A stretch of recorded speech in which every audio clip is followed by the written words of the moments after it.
धीरे धीरे भयंकर हेउछि बन्या स्थिति।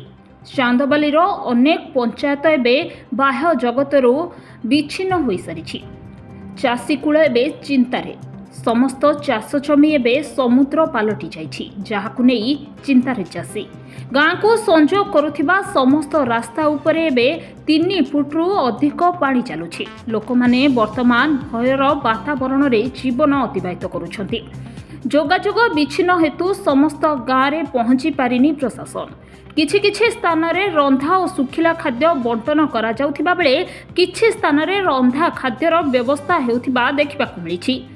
एपटे बीजेपी महिला मोर्चार संपादक स्वागतिका पलई माधवपुर ग्राम पंचायत तथा आखपाख ग्राम रे निजर धरी बाह्य जगतरू विच्छिन्न थिबा लोकमानकु सुखिला खाद्य बंटन करुथिबा देखिबाकु मिलिछि। आपण आज आस्थिले बन्या देखले केते बन्या हे जे माधवपुर पंचायत रा तो लोक मानु भेटी कोन मो ना स्वागतिका पलाई मु बीजेपी महिला मोर्चा रु संपादिका अछि। एठी ऊर्ध्वरु 10 रु 1200 लोक बहुत जलबंदी रे अछंती। 2-3 दिन हेलाणी पानी जमी की पूरा रही लोक बहुत असुविधा सम्मुखीन होउछनी। चाषी माने भी बहुत असुविधा रे सम्मुखीन रे अछंती। सथि पई तुरंत पानी घेर रे बुड़ी की रही खाद्य असुविधा होउची ये करूची। आमे किछि सुखिला खाद्य नै कि आसीछु, चूड़ा गुड़ बा बिस्कुट किछि लोकंगु दे कि जीवु आ सुखिला जिंस नष्ट होईची। चाषी मानकर बहुत धन क्षयक्षति होईची।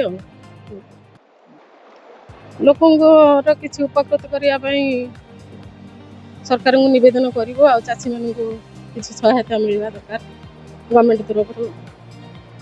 फल रे आपण पंचायत रे कोन सब क्षयक्षति होईची कोन आ लोक मानक पई कोन सब व्यवस्था कराई।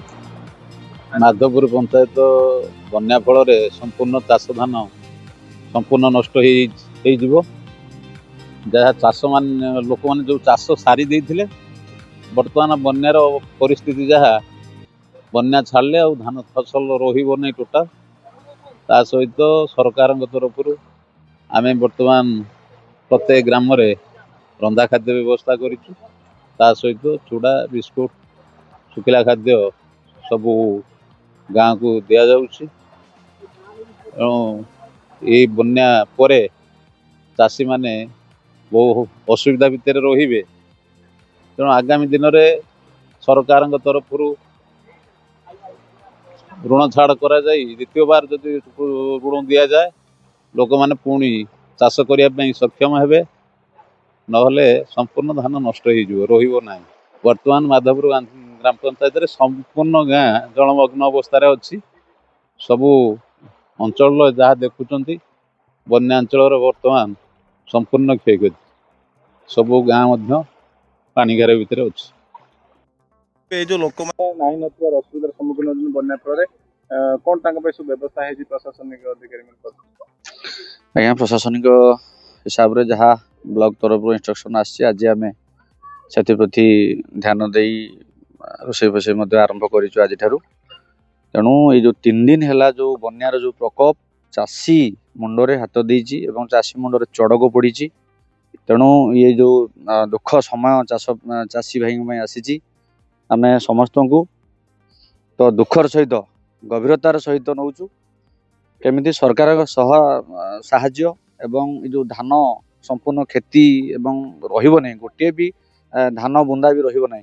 तेणु सरकार तरफ जदि संपूर्ण चाषी जो चाष लोन जो छाड़ करा जाए ताने चाषी पुणी सड़की उठिबो एवं पुणी आगामी दिन में केमती तार परिवार प्रतिपोषण करिवो सेति से सक्षम हबो। जदि सरकार सेति ध्यान न देबे ताले चाषी भाई ये चाषी कूल उजुड़ी जीवो जाफल कि राजा रास्ता रे माने छाड़ धरिक या छड़ा अन्य विकल्प किछि चाषी भाई मानक पाखरे नाही।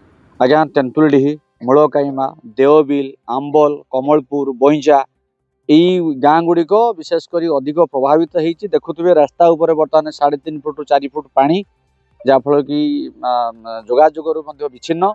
तेणु यही सबू लोक एत असुविधार अच्छा जहाँकि आपण मैंने निजे भिजुआल देखिपे आ कि कही हम ना।